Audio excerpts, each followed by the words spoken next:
మా మీద లేనిపోని మాటలు, లేనిపోని కామెంట్స్ పెట్టినప్పుడు కొన్నిసార్లు బాధపడేవాళ్ళం. స్టార్టింగ్లో బాధపడినప్పుడు మాకు అనిపించేది, వాళ్ళు ఎందుకని అలా అంటున్నారు, ఎందుకని వాళ్ళు ఏం చూసుకొని వాళ్ళు అంటున్నారని మాలో మేము కుమిలిపోయేవాళ్ళం.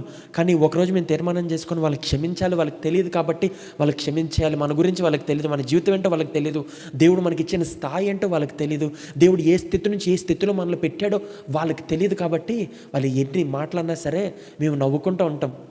మనం మాట్లాడుతుండగా చాలా మా వీడియోకి కానీ మా 6 months అయ్యిందని చెప్పి దేవుడికి మేము కృతజ్ఞత చెల్లిస్తాం.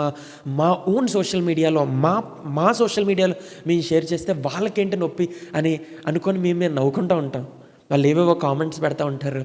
మేము ఒకటే, సర్లే ఏడ్చే వాళ్ళు ఏడవండి. మా అమ్మగారు అంటూ ఉంటారు, మీరు ఎక్కువ పట్టించుకోకండి, ఎందుకంటే లారీ వెనకాల రాసి ఉంటుంది కదా, నన్ను చూసి ఏడవద్దు అని చెప్పి అని అమ్మగారు. మేము అందరు నవ్వుకుంటూ ఉంటాం, జోకులు వేసుకుంటూ ఉంటాం.